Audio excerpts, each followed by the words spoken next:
অৰুণোদয় আঁচনিৰ ৩০০০ টকাটো আপোনালোকে কেতিয়া লাভ কৰিব পাৰিব? যিসকল হিতাধিকাৰী আপোনালোকে অৰুণোদয় আঁচনিত আবেদন কৰিব বিচাৰে আপোনালোকে কেতিয়াৰ পৰা আবেদন কৰিব পাৰিব? নিযুত মইনা আঁচনিৰ টকাটো আপোনালোকে কেতিয়া লাভ কৰিব পাৰিব? আপোনালোকে কোনসকল হিতাধিকাৰী আপোনালোকে আবেদন কৰিব পাৰিব? চৰকাৰী জিঅ' টেগিং ঘৰৰ পইচাটো আপোনালোকে কেতিয়া লাভ কৰিব পাৰিব? প্ৰথম কিস্তি কিমান টকা লাভ কৰিব পাৰিব? ইয়াৰ লগতে আপোনালোকক জনাই দিম পিএম কিষাণৰ ৪০০০ টকা কোনসকল হিতাধিকাৰী আপোনালোকে লাভ কৰিব পাৰিব আৰু বৰ্তমান আপোনালোকৰ পিএম কিষাণৰ অনলাইনত এপ্লাই আপোনালোকৰ চলি আছেনে নাই তাৰ লগতে আপোনালোকক জনাই দিম যিসকল আপোনালোকে শিক্ষাৰ্থীসকলে আপোনালোকে বাবু আঁচনি বা আপোনালোকে মুখ্যমন্ত্ৰীৰ আত্মনিৰ্ভৰশীল অসম আঁচনিত আপোনালোকে আবেদন কৰিব বিচাৰে আপোনালোকে কেনেকৈ আবেদন কৰিব পাৰিব আৰু এই বাবু আঁচনি বা আপোনালোকৰ নিযুত মইনা আঁচনিৰ টকা বা মুখ্যমন্ত্ৰীৰ আত্মনিৰ্ভৰশীল আঁচনিৰ ৩ নম্বৰ কিস্তি আপোনালোকে কেতিয়া লাভ কৰিব পাৰিব এই গোটেইখিনি বিষয়ে কিন্তু আজিৰে ভিডিঅ'টোৰ জৰিয়তে আপোনালোকৰ লগত আলোচনা কৰিম গতিকে আপোনালোকে ভিডিঅ'টো সম্পূৰ্ণ প্ৰথমৰ পৰা শেষলৈ চাব আহক আমি ভিডিঅ'টো আৰম্ভ কৰোঁ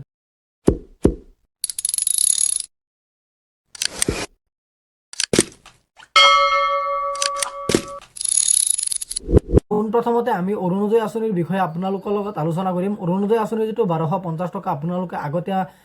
প্ৰতি মাহৰ ১০ তাৰিখে আপোনালোকে অৰুণোদয়ৰ যিটো ১২৫০ টকা লাভ কৰিছিলে সেই পইচাটো কিন্তু আপোনালোকৰ এতিয়া ৩০০০ টকালৈ বৃদ্ধি কৰা হৈছে আৰু যিসকল মহিলাসকলে বা যিসকল আপোনালোকে হিতাধিকাৰীসকলে অৰুণোদয় আঁচনিৰ যিটো আপোনালোকৰ পইচা আছে আপোনালোকে ২টা মাহ বা ৩টা মাহ আপোনালোকে সেই পইচাটো লাভ কৰিব পৰা নাই ৰিচেণ্টলি কিন্তু আপোনালোকে আগতে ৯০০০ টকা আপোনালোকে লাভ কৰিছিলে তাৰ পাছৰ পৰাই কিন্তু আপোনালোকে পইচাটো লাভ কৰিব পৰা নাই ইলেকশ্যনৰ কাৰণে এতিয়া বৰ্তমান আপোনালোকে সকলোৱে জ্ঞাত যে আকৌ অসমত বিজেপি চৰকাৰে আহিছে আৰু বিজেপি চৰকাৰ অহাৰ লগে লগে কিন্তু এতিয়া বৰ্তমান কিন্তু আপোনালোকৰ মুখ্যমন্ত্ৰী ডক্টৰ হিমন্ত বিশ্ব শৰ্মা ডাঙৰীয়াই কিন্তু ইতিমধ্যে আপোনালোকৰ শপত গ্ৰহণ কৰিছে ১২ মে তাৰিখে আৰু ১২ মে তাৰিখে হেৰি কৰাৰ তাৰ পাছতে কিন্তু আপোনালোকৰ ২১ মে তাৰিখে কিন্তু আপোনালোকৰ মানে যিটো ধৰি লওক বিধানসভাৰ যিটো হেৰি আছে কাৰ্যকলাপবিলাক আছে সেইবোৰ পূৰণ কৰাৰ লগতে কিন্তু আপোনালোকৰ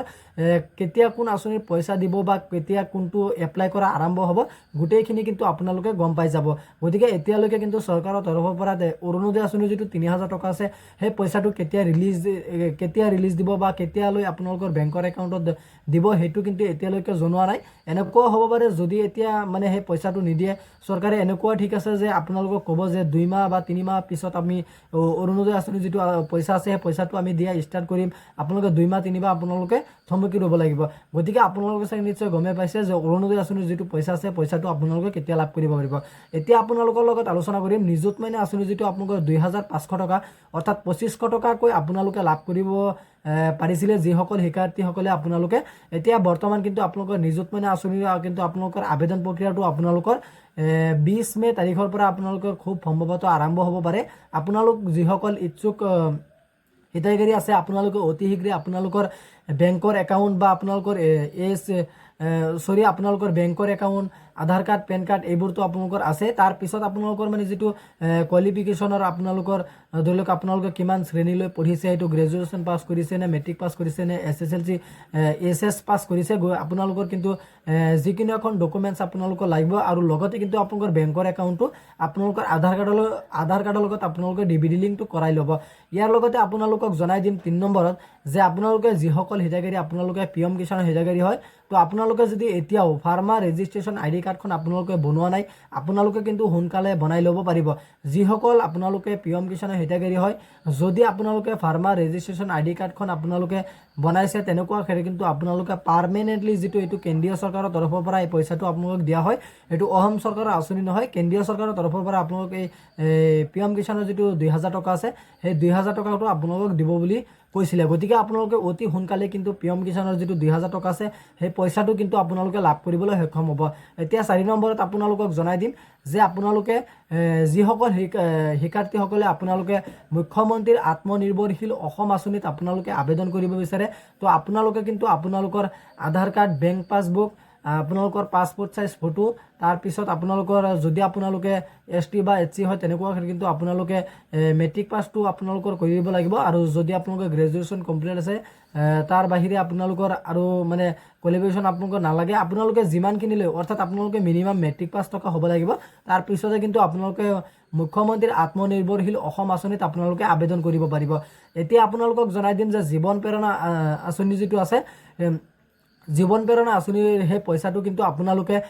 3 নম্বৰ কিস্তিটো আপোনালোকে এতিয়াও লাভ কৰিব পৰা নাই, কাৰণ আপোনালোকে সকলোৱে জ্ঞাত যে নিৰ্বাচনৰ কাৰণে কিন্তু এই পইচাটো আপোনালোকৰ থমকি ৰৈছে, বা আপোনালোকে সেই পইচাটো আপোনালোকৰ বেংকৰ একাউণ্টত বা বেনিফিচিয়াৰী বেংকৰ একাউণ্টত এতিয়াও কিন্তু চৰকাৰৰ তৰফৰ পৰা মানে ট্ৰান্সফাৰ কৰা নাই। আৰু বৰ্তমান কিন্তু আপোনালোকে 21 মে তাৰিখৰ পৰা কিন্তু আপোনালোকৰ জীৱন প্ৰেৰণা স্কিমত আপোনালোকে আবেদন কৰিব পাৰিব। গতিকে আপোনালোকে যিসকল ইচ্ছুক হিতাধিকাৰী আছে, তো আপোনালোকে আপোনালোকৰ যিবোৰ ডকুমেণ্ট আছে সেই ডকুমেণ্টখিনি আপোনালোকৰ বিশেষকৈ আপোনালোকৰ যিবোৰ আপোনালোকৰ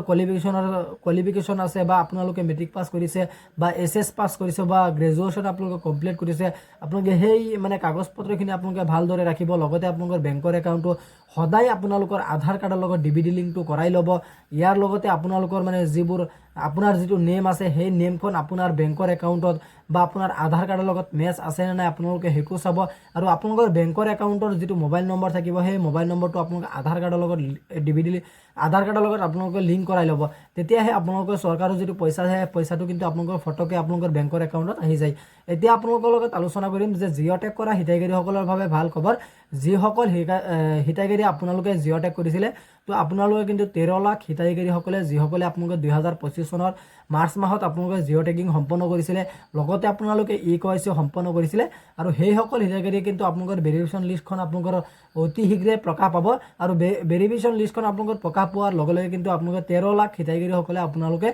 জিঅ' টেগ ঘৰৰ প্ৰথম কিস্তি টকা আপোনালোকে লাভ কৰিবলৈ সক্ষম হ'ব। গতিকে আজি ইমানখিনি আছিলে আপোনালোকক দিবলগীয়া ইনফৰমেশ্যন। আশা কৰিছোঁ ভিডিঅ'টো চাই ভাল পালে। যদি ভিডিঅ'টো চাই ভাল পালে তেন্তে ভিডিঅ'টো এটা লাইক কৰি দিব, আৰু আপুনি যদি আমাৰ চেনেলত নতুন আছে প্লিজ আপুনি আমাৰ চেনেলটো ছাবস্ক্ৰাইব কৰিবলৈ নাপাহৰিব। ধন্যবাদ থাকিল সকলোলৈ। জয় আই অসম।